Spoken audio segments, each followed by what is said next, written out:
Welcome to our channel. Today, we bring you news that weighs heavy on the heart.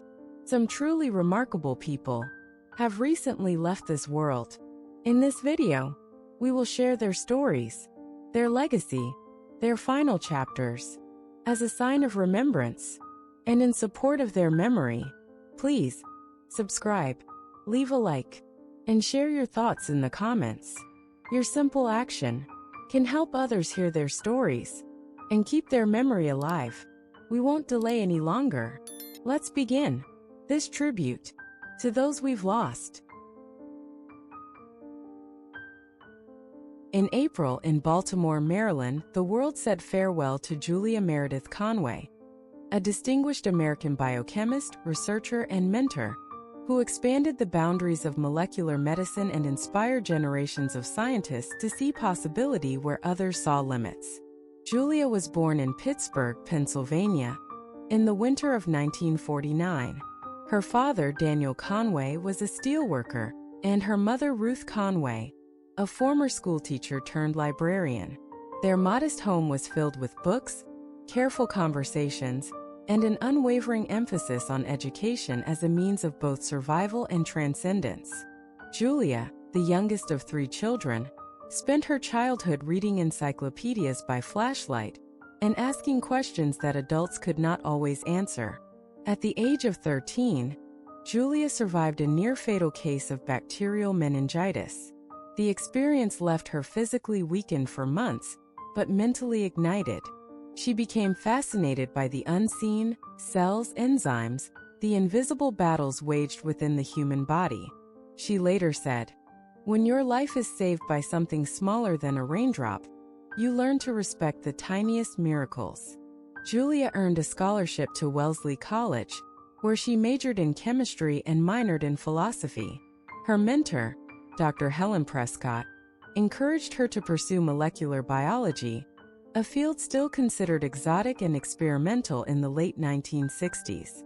Julia completed her PhD at the Massachusetts Institute of Technology in 1975, producing groundbreaking research on protein folding that would later serve as the foundation for therapies against neurodegenerative diseases.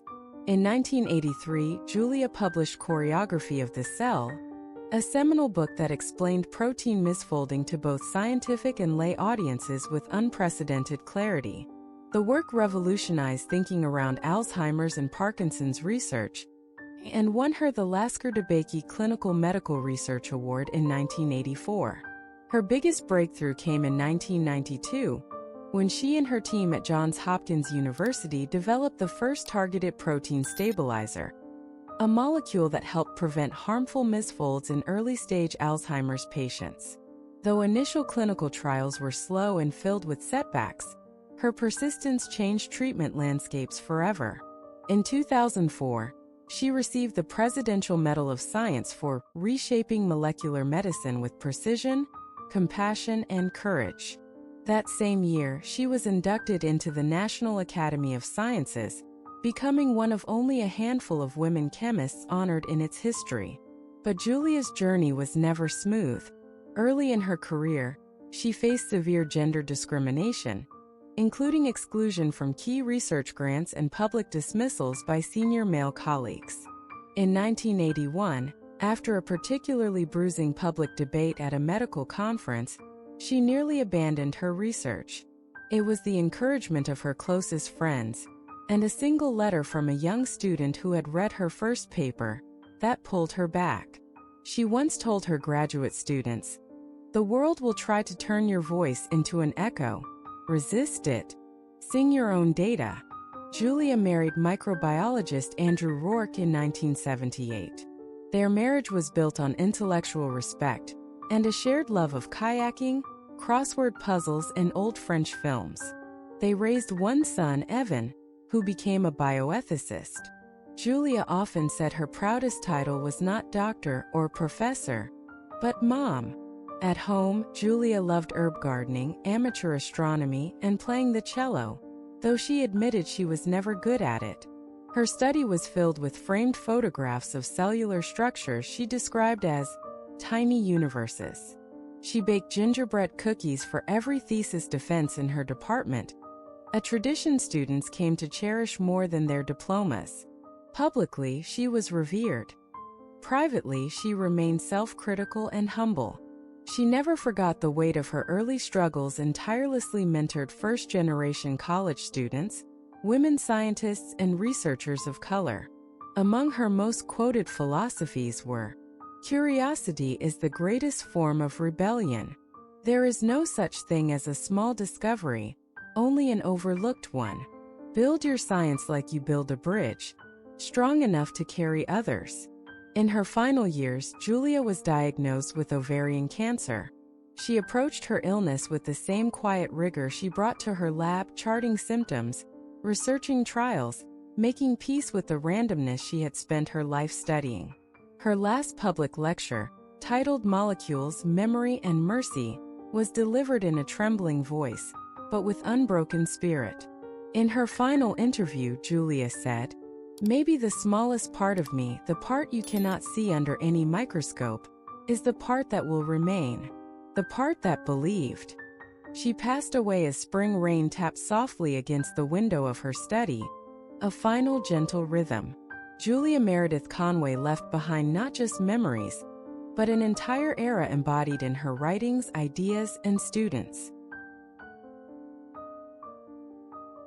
In April, in Seattle, Washington, the world lost Anthony Desmond Lake, a groundbreaking American environmental engineer, urban planner, and climate resilience strategist, whose visionary ideas forever changed the way cities prepare for an uncertain future. His passing marked the end of a brilliant life spent not only designing physical infrastructure, but cultivating systems of hope, equity, and survival in the face of climate catastrophe. Anthony was born in Oakland, California, in the autumn of 1955. His father, Leonard Lake, worked as a bus mechanic for the City Transit Authority. His mother, Clarice, was a high school chemistry teacher who always reminded her children that science is how we protect what we love. Their modest home was perched on a hill that overlooked smog-heavy skies, a view that filled young Anthony with questions no one around him yet had the language to answer. From a young age, Anthony was obsessed with water, how it moved, where it pooled, what it left behind. During the droughts of the early 70s, he built makeshift irrigation systems for his neighbors' gardens using PVC pipes and rain barrels. At 16, he wrote his first research paper on the water table decline in Northern California, earning him state recognition and a scholarship to Stanford University. At Stanford, Anthony majored in civil and environmental engineering. Under the mentorship of Dr. Lucia Hernandez, a Chilean hydrologist in exile who had fled dictatorship, he learned that science could be revolutionary. His doctoral thesis on integrated green infrastructure systems anticipated by decades the now standard model of eco-centric city planning. In 1984, Anthony launched the Urban Water Nexus Project, a groundbreaking initiative that introduced modular, nature-based flood defenses to vulnerable neighborhoods in Houston, Miami, and New Orleans. His work transformed the way cities thought about drainage, stormwater, and flood control, not as threats to be conquered, but as relationships to be understood. His 1992 publication, The Breathing City, laid the intellectual foundation for what became known as adaptive urbanism. In the book, he argued that cities should not be engineered for permanence, but for responsiveness, like lungs, like rivers, like ecosystems. That work earned him the MacArthur Fellowship the following year, and eventually led to his advisory role on the United Nations Climate Resilience Panel.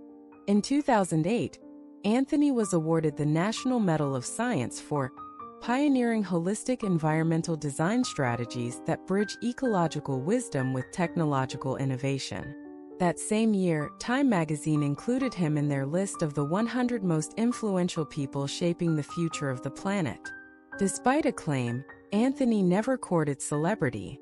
He continued to teach at the University of Washington, where his lectures often began with stories about ancient aqueducts, black farmers in the Mississippi Delta, or the forgotten wetlands beneath modern city grids. He told students, You can't protect what you don't know, and you can't know what you won't listen to. He married biologist Dr. Marion Sloan in 1989. Their partnership was built on shared fieldwork, passionate debates, and annual backpacking trips through national forests. They had one daughter, Simone, who became a marine conservationist. Family dinners were a mix of quiet gratitude and messy laughter, always ending with jazz on vinyl and Anthony's signature peach cobbler. His private life was calm, deliberate, and filled with acts of care. He meditated every morning before sunrise. He collected old engineering notebooks, loved making homemade compost, and was known to sketch solutions on napkins during long flights. He often left notes in the margins of his students' papers that read, "Not only clarify your variables, but also, what are you really trying to heal?" Anthony mentored more than 200 graduate students, many of whom now lead major environmental policy initiatives across the globe. He funded scholarships anonymously and volunteered each summer to help rebuild homes lost to hurricanes. His office wall bore the quote, "Prepare the land as if your children will live there for 1,000 years." His favorite sayings included, "Design is not what you build, it's what you sustain." The earth doesn't forget where we build. We must remember how to ask permission. Hope is infrastructure. In his final years, Anthony was diagnosed with ALS. As his physical strength declined, his mind remained sharp. He adapted his home with sustainable technologies and continued mentoring through voice software. His last appearance via livestream was at the Global Climate Cities Forum, where he delivered a short message: "We cannot outrun the storm, but we can learn how to build with the wind." He passed away at home, as rain tapped against the windows, surrounded by blueprints, houseplants, and handwritten letters from students. A final schematic sketch was found on his desk, titled simply, "Resilience Drawn Gently." Anthony Desmond Lake left behind not just memories, but an entire era embodied in his writings, ideas, and students. Andrew James Clutterbuck was born on a cool morning, September 14, 1973, in London, England, that sprawling, ever-breathing city of brick and history, of rain-washed sidewalks and chimneys smoking like memory. The house was on the edge of the city's hum, somewhere near the commuter towns that spill out from the capital like ink. His first breaths were taken in a city of layers, of ancient stone and post-war scaffolding, of ambition and antiquity. And even before he was old enough to form sentences, he was moved, quite literally, by forces that would shape his inner compass. Not long after his birth, his family relocated to the southwest, to Bath, a Georgian city where the past was not so much preserved as felt. The limestone buildings glowed gold in the afternoon sun.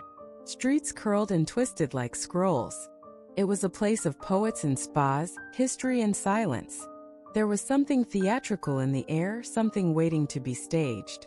And in that stillness, young Andrew, or Andy, as everyone called him, began to form. His father, an English civil engineer named Clutterbuck, was methodical and quietly proud, a man of structure and plans. His mother, South African by birth and a nurse by calling, was gentler, with deep eyes that had seen more than they let on, and hands that knew how to both comfort and instruct. Their love was practical, steady. They valued humility, kindness, and above all work. Real work. Andy grew up watching his parents hold people together, one with blueprints, the other with bandages. It left a mark. He was the younger of two sons, and his older brother, Richard, loomed large in his childhood, both protector and competitor.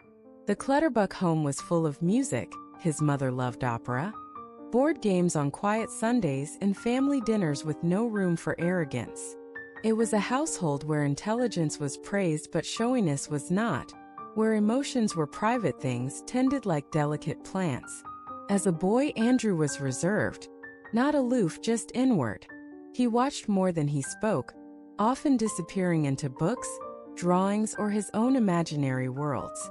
He wasn't the kind of child to interrupt or perform for guests. Instead, he listened deeply, quietly, storing words and facial expressions like artifacts. There was always something stormy behind those eyes, his mother once said, even when he smiled. School was both a blessing and a crucible. He attended Beechen Cliff School, an all-boys comprehensive in Bath, a place of muddy rugby pitches, hearty laughter, and classrooms that still smelled faintly of chalk. Andrew wasn't the most popular, nor the loudest, but there was something magnetic in his restraint. His favorite subject was English, not simply for the literature, but for the way words revealed the fractures in people. He began writing, sketching stories, performing Shakespearean monologues in front of the mirror. One teacher, sensing something brittle and beautiful in the boy's delivery, pulled him aside after class and asked, "Have you ever thought about the theater?" He had, but it felt impossible, or at least far-fetched. His parents, practical to the core, were wary at first. Acting was not a job, it was a risk. But they saw how it lit him up. How the scripts became journals. How the roles gave him permission to feel what he couldn't otherwise say. They didn't push, but they didn't pull him back either. "Just be sure," his father said one night, "that when you go all in." And so he did. He trained at the Royal Academy of Dramatic Art RADA, where the air was thick with ambition and lineage. There, among the hallowed halls and echoing rehearsal rooms, he shed the name Clutterbuck, deemed perhaps too whimsical for a marquee, and became Andrew Lincoln. It wasn't vanity, it was reinvention, a clean page. At RADA, he learned the mechanics, the breath control, the iambic pentameter, the physicality of stillness. But more than that, he learned to unlearn. He stripped himself of ego, of pretense. He built characters from the inside out, always beginning with silence. Fellow students remembered him as the one who didn't try to impress, and so impressed everyone. His early career was spent in the shadows of BBC dramas and modest stage plays. He appeared in This Life, a sharp, clever series that gave him his first true taste of recognition. Then came Teachers, a series where he played a reluctant schoolteacher with scruffy charm. It was funny, but beneath the humor was depth, a kind of sadness that never quite left his performances, no matter the genre. And then came Love Actually, a film that would etch him into the memory of audiences worldwide. As the man silently in love with his best friend's wife, Andrew Lincoln became the face of bittersweet longing. Holding up cue cards in the falling snow, he was both brave and heartbroken. But even then, fame only knocked. It didn't barge in.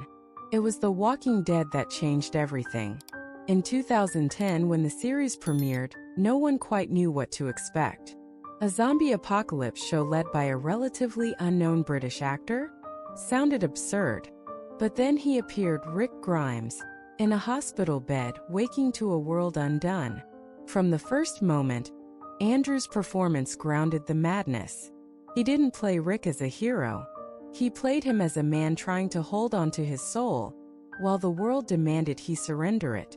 Over 9 seasons, Andrew carried the series on his back. The Southern drawl, learned painstakingly, never slipped. The anguish in his eyes as he lost friends, his wife, his child, it was never feigned. "Acting is empathy," he once said.